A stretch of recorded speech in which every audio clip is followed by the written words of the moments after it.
Well, y'all, welcome back to an episode of Rolling About. I'm your host, Zach Moore. We're back to break down the Xfinity Series race that happened about multiple hours ago. I was at a family gathering for this weekend's Easter holiday.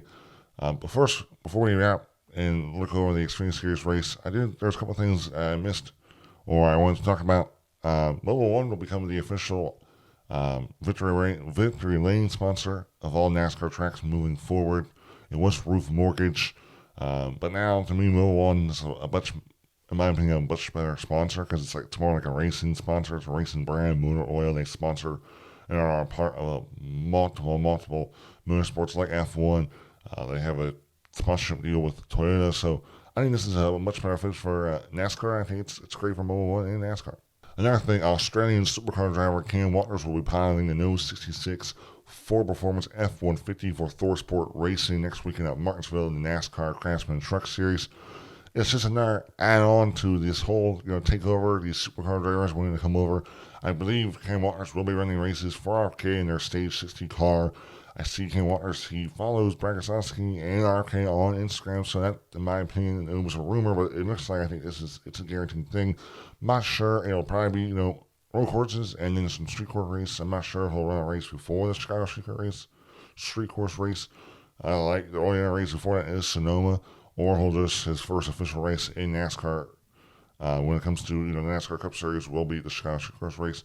But overall, this will definitely the truck's not really anywhere near the Cup car. It is a little bit, but when it comes to the whole braking, what you're feeling, it's probably not going to be the same. I think it's going to be maybe a wild truck race. You're going to see a lot of aggressive driving. Maybe not given, there won't be really much respect in that race. So I don't know if it'll be the best for him to get a good feel, but I think this will just give him a good feel of how the NASCAR week goes. So he might be doing stuff with Arcade Racing. It's a Ford truck. He's a Ford driver. So I think I'm looking forward to seeing how he does. So we break down this at Virginia Lovers 250. It won't be a long breakdown. I just want to give you my overall thoughts. It was a really good race. It's a good short track race. I thought this is going to be probably the best weekend or best race of the weekend. Tire wear is an issue. They ran their first stage on that one. It was 75 lap first stage. They ran that one stint on those tires. So tire wear is a factor. It was exciting. It was good racing, compelling. Chandler Smith took home the W. I had him to win the race. Eric Almirola came in second.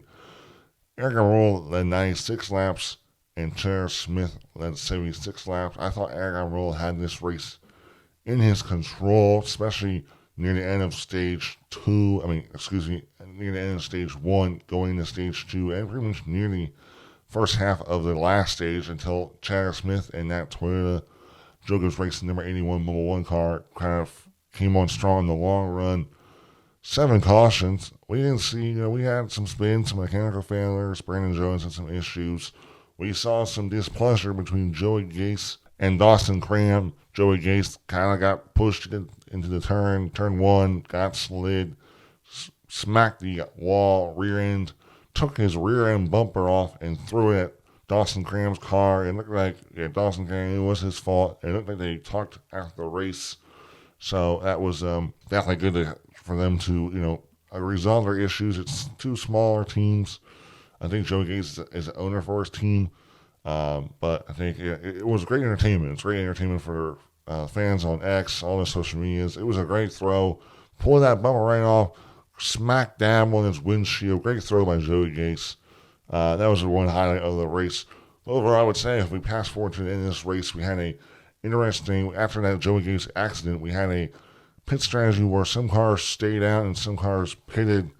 It was a good majority where I think it was like Justin Allgaier was one kind of lead guy. And I think Riley Herbst, Cole Custer, a lot of them guys, SVG, they all stayed out. And I guess the goal was to hopefully stay out and hope for a caution halfway through because they were old tires before. The guys on new tires were going to eat them up, but it never really worked out. Those front guys had to pit, and then that allowed pretty much Chandler Smith and Eric Almirola to pretty much take the lead. And that's also kind of how the lead was shifted with Chandler Smith's car coming on strong. Eric Almirola falling in second. So, really congrats to Chandler Smith.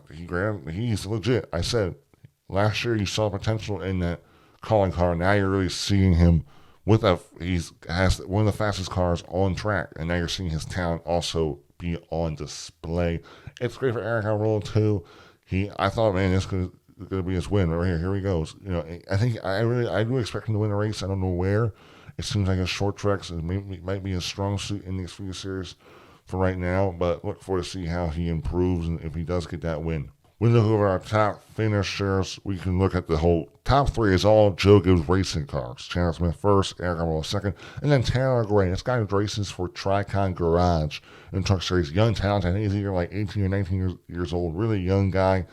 A lot of potential in the series, racing in Joe Gibbs' car. Really cool for him. Corey Hyman in a Sam Hunt racing car, fourth. Jesse Love, fifth. Bubba Pollard.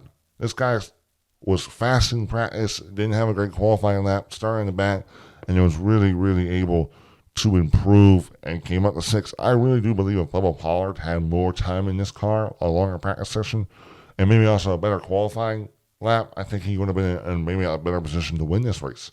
But it's really cool to see these guys. He's 37 years old, I heard, and he's been racing in the late model series a long time, really just working his butt off, like a hard-nosed racer, working his butt off, and got a great opportunity by his team owner in the car store. And really got a great opportunity. He does not race for Junior Motorsports in the car store series or late model series at all, but I think Junior Motorsports, as an owner of the car store, saw his talent and wanted to give him an opportunity. Ream looks like they came on board, which was the sponsor, so it's really cool. Parker Cunningham 7th, Austin Hill 8th, Samuel Smith 9th, Cole Custer 10th, Justin Allgaier 11th, Josh Williams 12th. Great for Josh Williams, better run. He's been having a crappy type of season so far, so it's a solid, top 15, good. Hopefully he can build a little bit of momentum for him there. Riley Herbst 13th, AJ Allmendinger 14th, Shane Van Gisbergen in there, top 15, good for him there. Parker Retzlaff was on the pole for this race, led a good half of the first stage. I think it was 27 laps total, so that's good. Impressive run for him, especially to get on the pole for a smaller team. But good there. Kyle Weatherman 17th. Matt Benedetto racing the Viking Motorsports car. I'm a bit impressed. I didn't know how competitive he would be, but it was a good run. Solid run for his first race in the Xfinity Series in a very, very long time, so really good for him. And then Josh Willett 19th, and then Landon Honeycutt finishing top 20. Overall, this race was good. Put it on the royalty rate. I'm going to give it an 8.2. The race did get a little spread out near the end, but that's what happens sometimes. When you have fast cars, they're going to spread out. And one tire where you had two different halves of the field, one half on old tires, one half on new. Those guys in the old tires had to pit and make up ground. But overall, I think it was a good race. I wish this type of racing is what we wish we could see in the Cup Series. And for some reason, NASCAR just doesn't want to make the overall decisions to get what we want, what we have in the Xfinity Series in the Cup. But overall, good race. I'm happy for Chandler Smith to see. I'm looking forward to seeing how many wins he can pick up this season in that Joe Gibbs Racing 81 car. Besides that, thank you guys for watching. Like and subscribe, and I'll see you in the next one. Bye, y'all.